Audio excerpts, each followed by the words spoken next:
thank you for having me here today, and thank you for being here. I think it's very telling that you all are willing to take a day out of your busy schedule to be here to talk about these issues. I think that they're important, and I hope that it becomes a dialogue more than me presenting to you ultimately at the end with some challenges that we acknowledge and that we decide that we're all going to work on together. So I'm excited to be here. So this is the mission of the now Colorado Energy Office, and many of you are probably aware we went through a legislative change this past session, House Bill 1315, reorganized / balanced the Energy Office. But what I can tell you about that is the work that I think that you all care about the most is continuing to go on. That has not changed. There is not any less effort or energy going into those things, so I want to dispel those myths right now. Our office continues to do good work on energy efficiency, on advancing renewable energy, and beyond. And so you have an open door to our office, and I urge you to continue to come in and visit with us about ideas or initiatives or how we can be supportive, because we have a lot of very intelligent, capable staff at the Energy Office who are working on these issues, and we'd like to work with you. I alluded to some of our focus areas, but commercial buildings, continuing to figure out how can we retrofit those, increase efficiency, and I'm going to go through a lot of things, not in depth, and I can tell you that if you want to know more about a specific thing, we should visit, and I can direct you to our expert in that area if I can't answer it. Finance. We have a revolving loan fund, which I am going to talk about more here in a while, but Colorado has one of the most successful revolving loan funds in the country, and we're very proud of that, and we think that that serves as a mechanism to advancing renewable energy efficiency in particular. A Green Credit Reserve, our QECB program, again, one of the most successful in the country. Our residential buildings, one of the things that I'm most proud of, it was Colorado, again, is a leader in this area, is our Green MLS program. This is a voluntary program that we started a couple of years ago where we worked with the appraisers and the realtors to say, you know, we think there's a lot of people out there who would want to see value, actual value on paper when it comes to their energy efficiency upgrades. Will you guys work with us? We thought it was a no-brainer out of the chutes. It took them a little while longer to see that, but to their credit, they did, and we have a robust, outstanding Green MLS program in the state of Colorado, which I will talk more about. Greening government, we have a very active greening government program that the state has very good participation in, that comes out of our office. That's where it's housed, but really it's a statewide effort on making sure that the state government remains as green as possible, and we continue to make the progression that we should. Our weatherization program. I don't know how many of you followed the legislature this past session. It was very interesting to say the least. But one of the issues that came up was weatherization. And, you know, is it really the best place to spend money, whether it be federal or state? And you know, really, should it be under the Colorado Energy Office, or should we put it in local government, and what do we do with this? And some of the discussion was healthy and good, and some of it was just some folks saying, we don't know if there's value. What it did was provide us an opportunity to educate.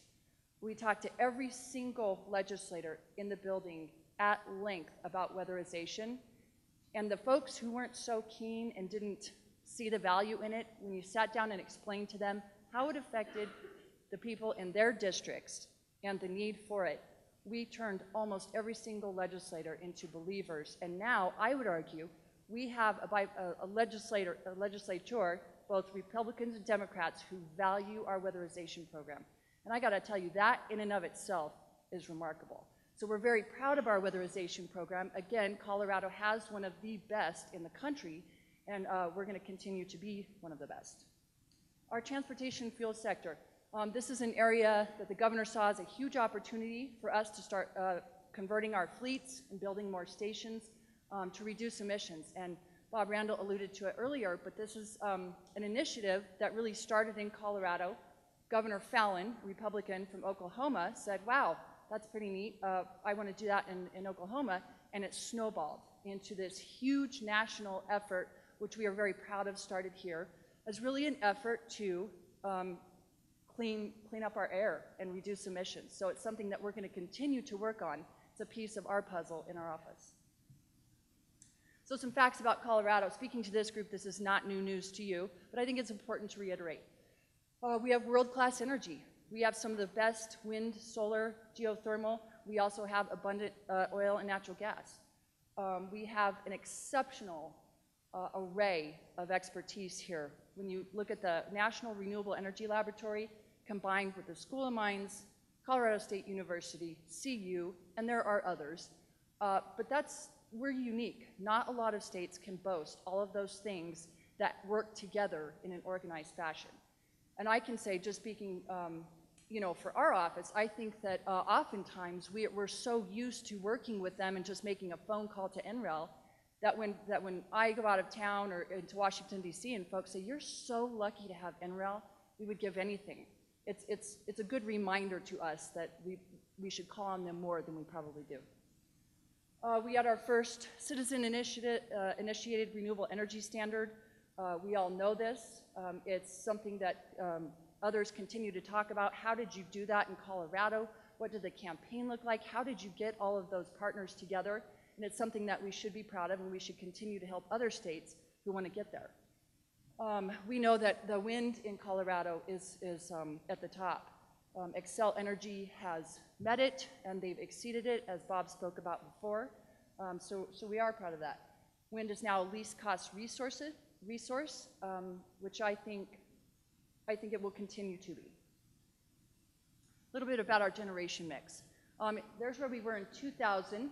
You can see we were about 80% coal, 16% natural gas, and then renewables, hydro, and other up at the top. And 2010, the picture shifted, and you can see 68% coal in 2010, 21% natural gas, and the renewable pie opened up.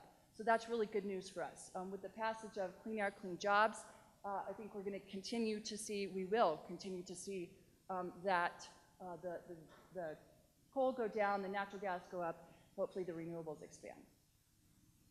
Here's where we are compared to other states. We just picked these for various political reasons. Some had similarities in resources, some had like-minded leadership in state government and partnerships and such. So I just thought it's always interesting to see when we talk about Colorado, because we live here, where do we compare with some of our other states? So you can see the interesting mix. I don't know, hopefully that's big enough where you can see the colors, but and again, this is 2011, so we'll see some adjustment there, but it's always good to know where we stand with some of our other states. So our renewable energy standard, 10%, we started off Amendment 37, which I have to tell, for those of you who watched the process prior to Amendment 37, we had legislation that would have put in place a very modest standard. And that legislation, at the time, I think it was under Governor Owens, and a Republican-controlled Senate failed by one vote. And the vote kept going back and forth, and so we came very, very close. But then the voters passed Amendment 37, which one could argue had more teeth. But I think the point of that is the build-up to Amendment 37 and the legislature. It wasn't a partisan issue. Both Dees and ours said, this really does make sense. And we lost it by one vote. Amendment 37, as we know, passed overwhelmingly, which led to House Bill 1001, which was the significant increase. House Bill 1281 in 2007 was also a major step. Wind energy. In 2000, less than 50 megawatts of wind were installed in the state, just as a baseline. Right now, we have more than 2,100 megawatts of wind capacity that was either installed or has plans to be installed, and 96,000 megawatts of wind potential and high wind energy resources that still could be installed. Solar, we're very proud of our solar industry here. In 1998, the installed cost of solar PV was about $11, and in 2010, this price was declined to $6.20. In 2012, Colorado introduced a bulk purchasing program through Sustainability USA, which decreased installed PV costs to $3.90, a 65% decrease. Prices are expected, we hope and expect that prices will continue to decrease for solar with some innovative policy encouragement and initiatives. With regards to solar, there are some challenges, as there are with all of these, but solar in particular, we know that with 300 jurisdictions in Colorado and 55 plus utilities, permitting can be challenging, and we understand that. And so that's one of the areas that we are looking forward to having conversations with the industry and with others about is what are some various options to go about trying to figure this out. So ultimately we can see more solar on the ground. House Bill 1199, I'm going to go right to, before I worked for the administration, I actually lobbied the bill, and it came to our attention that there were various fees ranging a huge scope of range that were being put on the solar industry when they went to install. And so it was an attempt to even the playing field, and we called it the Fair Permitting Act, which a couple of you in this room, I know where you went, RJ, but were instrumental in passing that. We were very proud of that. I'm not sure that that's the answer. I think there's more work to be done, but Colorado, I think, was one of the first states in the country to have something like this on the books. So, geothermal.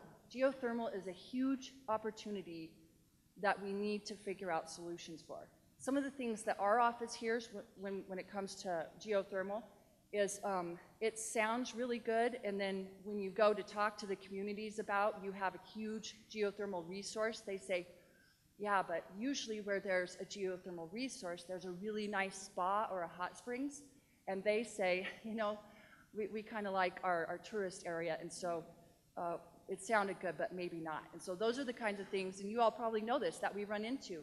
And any time you know, even if it's geothermal, we think about what it takes to get the geothermal to put to use.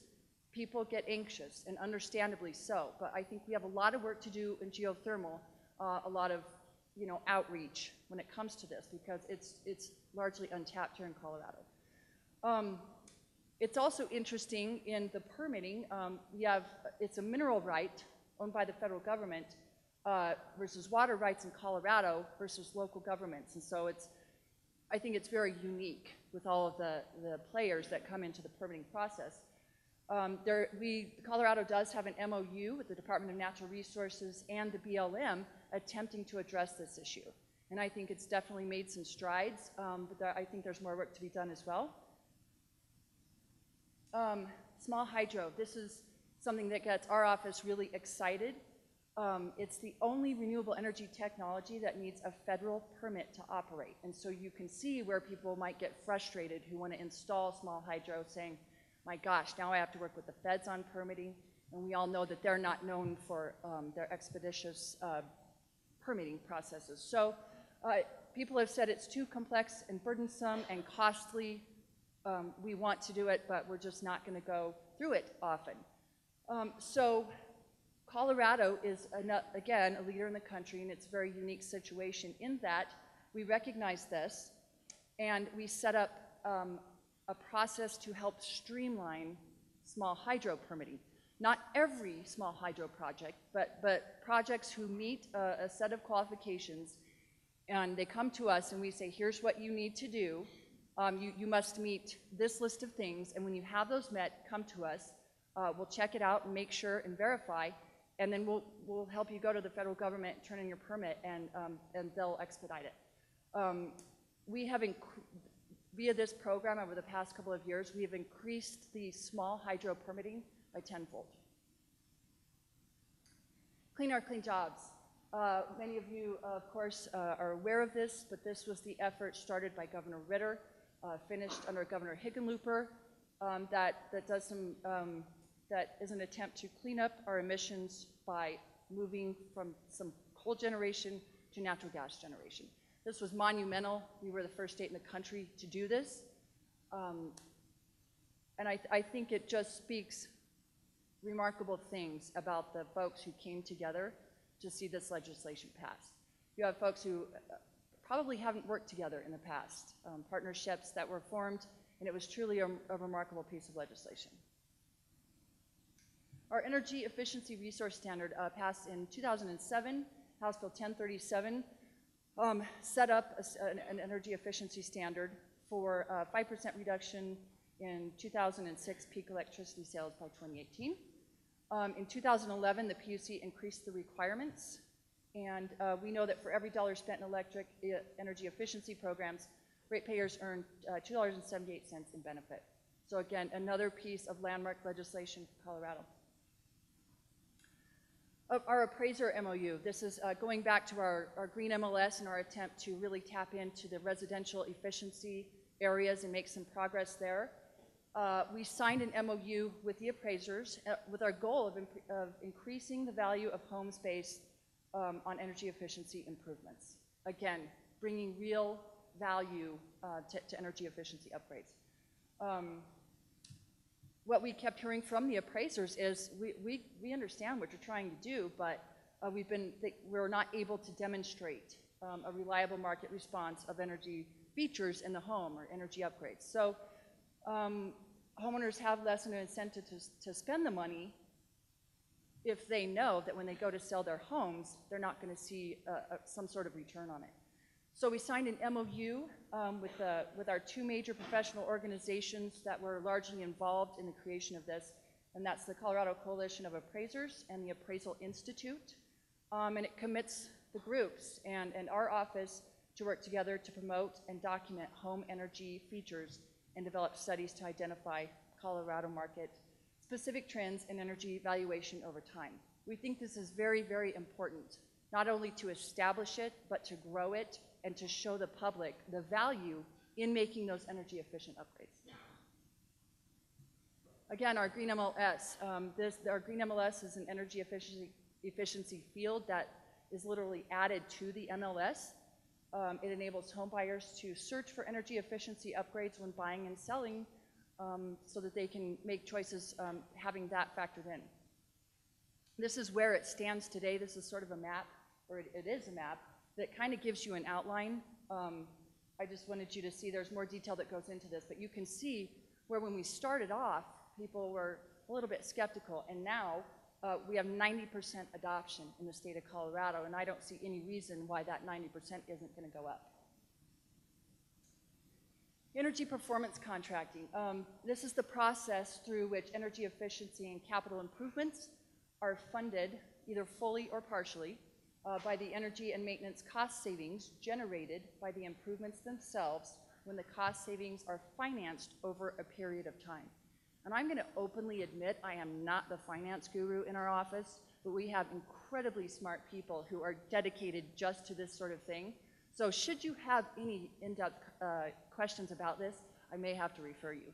But it's a really exciting program that we have in our office that I encourage you, if you don't already know about it, to learn more about.